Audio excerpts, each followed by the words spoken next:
Hello viewers, இன்னைக்கு நம்ம பார்க்க போறது ஒன் பீஸ் எபிசோட் 521 பார்ட் 2.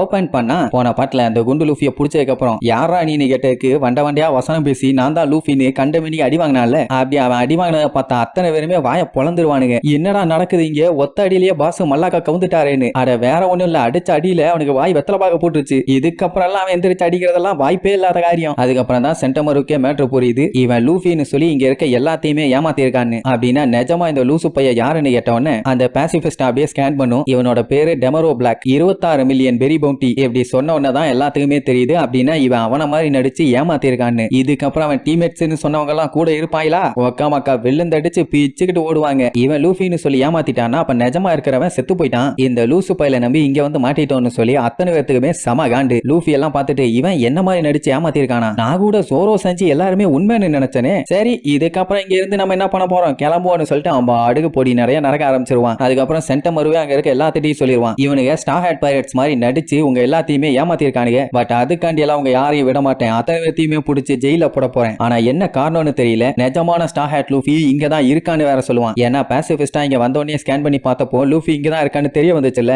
அதனால அவன் எங்க இருக்கான்னு கண்டுபிடிச்சு அவனை போட்டு தள்ளுன்னு சொன்ன உடனே அந்த பாசிபிஸ்டா என்ன பண்ணும், அப்படியே ஸ்கேன் பண்ணி அவன் எங்க இருக்கான்னு கண்டுபிடிச்சு டப்புன்னு அட்டாக் பண்ணுமா. நம்ம பையன் அடிச்சு பிடிச்சு ஒரு ஜம்ப்ல எஸ்கேப் ஆயிருவான். கொஞ்சம் விட்டுருந்தா மாட்டிருப்பேன், நல்ல வேலை தப்பிச்சிட்டான் பானா. அந்த டைம்ங்கும் போது அவன் போட்டிருந்த மாறு வேஷம் கலைந்து விடும். இதுல வேற அவனை பிடிச்சி திட்டுவான், ஏன்டா உனக்கு அறிவு இருக்கா இல்லையா, நான் என் பேக் ஃபுல்லா சாப்பாடு கொண்டு போயிட்டு இருக்கேன்டா, இப்படி அட்டாக் பண்ணினா என்ன ஆகுறது, சைல்டிஷ் மாங்கன்னு திட்டுவானா. அத்தனை பேருமே அப்படியே மிரண்டு போய் அவனை பார்ப்பாங்க. எல்லாத்துக்குமே இப்பதான் தெரியுது இவன் தான் உண்மையான லூஃபின்னு. அந்த போஸ்டர்ல எப்படி இருக்கானோ அப்படியே இருக்கிறான், எந்த ஒரு மாற்றமும் இல்ல. இவங்க பயந்ததை விட அந்த டீம் மெம்பர்ஸ்னு கூட இருந்தாங்களே அவங்க தான் பீதியாகி பேதி போயிருவானுங்க. பின்ன இவ்வளவு நேரம் நிஜமான ஆளை கூப்பிட்டு வச்சுக்கிட்டு விளையாட்டு பண்ணிட்டு இருந்திருக்கானுங்கல்ல. சரி ரைட்டு, அதெல்லாம் அவனுக்கு பஞ்சாயத்து. நேவி ஆளுங்க சும்மா இருக்க மாட்டாங்களே, அவனை விடக்கூடாது, பிடிச்சே அவனு ஒத்த கால நிப்பானுங்க. அந்த போர் முடிஞ்சு அவன் வீக்கா இருக்கும் போதே அவனை பிடிக்க முடியல. இப்ப 2 வருஷம் கொலவெறித்தனமா ட்ரைனிங் முடிச்சுட்டு வந்திருக்கான், இனி அவனை தொட முடியுமா? சரி ஆசைக்கு அட்டாக் பண்ணட்டும். லூஃபி பார்த்துட்டு, ஏன்டா மறுபடியும் என் வழியில வர போறீங்களா, நான் தான் செயில் பண்ணி போகணும்னு சொன்னேன்ல, தேவையில்லாம என் வழியில குறுக்க வராதீங்கம்மா. சென்டமரு கேட்டுட்டு, ஒன்னும் கவலை வேண்டாம், நாங்க உன்னை கப்பலை ஓட்ட விடவே போறதில்ல, அப்புறம் எதுக்கு இந்த கவலை எல்லாம் நீ படுற. 2 வருஷத்துக்கு முன்னாடி நான் சின்ன பையன், ஆனா இப்போ நேவியில ஒரு அபிஷியலான மெம்பர், கண்டிப்பா உன்னைய பிடிச்ச தீர்வுன்னு சொல்லி PX-5 அட்டாக் பண்ண சொல்லுவானா. அது வாயில பயங்கரமா லேசர் பீம் எடுத்து கண்ணா பின்னான்னு ஒரு 3 அட்டாக் பண்ணும். ஆனா அந்த 3 அட்டாக்லயுமே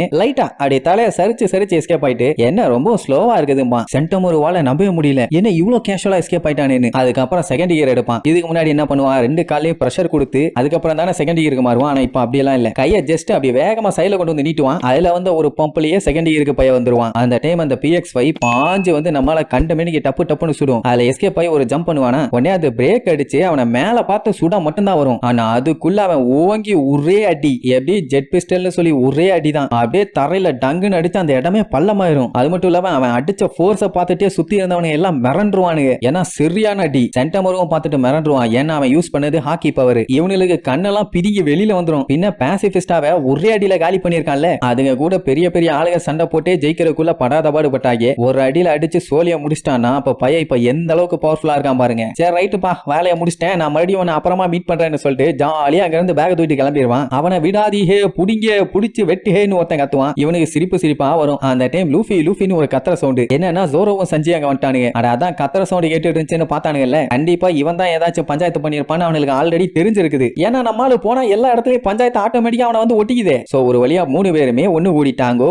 சென்டமருக்கு செம்ம காண்டாவும், எது இவனுங்களும் இன்னும் உயிரோட தான் இருக்கானுங்களான்னு. உடனே PX-7 அவங்கள விடாத போட்டு தள்ளுன்னு உடனே அது ஒண்ணு பெரிய பிஸ்தா மாதிரி பாஞ்சு அட்டாக் பண்ண வருமா. இந்த டைம் நம்ம சஞ்சியும் ஜோரோவும் பாஞ்சு போய் இவன் ஒரு வெட்டு அவன் ஒரு மிதி, அதுவும் கழுத்துலயே. அவ்வளவுதான் அது காலி. ஆனா அதுலயுமே அவனுக்கு 2 துக்குலையும் போட்டி, நான் மிதிச்சு அதோட கழுத்து உடஞ்சு செத்து போச்சும்பான். இல்லவே இல்ல, நான் வெட்டி தான் அது செத்து போச்சும்பான். அப்புறம் தான் அங்க இருந்த க்ரூ மெம்பர்ஸ் எல்லாத்துக்குமே புரியுது இவனுக்கு தான் நிஜமான ஸ்டார் ஹேட் பைரட்ஸ். அப்படியே ஆடி போயிருவானுங்க. இதுக்கு முன்னாடி அந்த பாசிபிஸ்டா இருந்து தப்பிக்கிறதுக்குள்ளேயே அந்த பாடுபட்டானுங்க. ஆனா இப்ப ஒரே அடியில போட்டு தள்ளிட்டு கேஷுவலா இருக்கானுங்க. நம்ம ஜோரோ லூஃபிய பார்த்துட்டு, நான் ஃபர்ஸ்ட் நீ தான் 9ஆவதா வந்திருக்கேமா. சஞ்சி ஆமாண்டா, இது ரொம்ப முக்கியம், எல்லாம் அங்க கப்பல்ல வெயிட் பண்ணிட்டு இருக்காங்க, வாங்க போலான்னு சொல்லிட்டு அடிச்சு பிடிச்சு கிளம்பிடுவானுங்க. இவனை நினைச்சானுங்கன்னா 5 நிமிஷத்துல இங்க இருக்க நேவி ஆளுங்க எல்லாத்தையும் கலந்து கட்டிட்டு கேஷுவலா போலாம். எதுக்கு தேவையில்லாம அவனுக்கு பாட்டுக்கு போறானுங்க. இங்க லூஃபிக்கு ரொம்ப ஆர்வம். ஏன்னா எல்லாத்தையும் பார்த்து 2 வருஷம் ஆகுது. எல்லாம் இப்ப எந்த அளவுக்கு இருக்காங்கன்னு பார்க்கணும்னு சொல்லிட்டு வேகமா வருவானா. அந்த டைம் பையன் பட்டாலும் பிரேக் அடிப்பான். ஏன்டா ஏதாச்சும் பஞ்சாயத்தான்னு சொல்லிட்டு திரும்புவானுங்க. பார்த்துட்டு 3 பேருமே சிரிச்சிட்டு நிப்பானுங்க. என்னடான்னு பார்த்தா தூரத்துல இருந்து ரெய்லி அவனை பார்த்துட்டு இருப்பான்.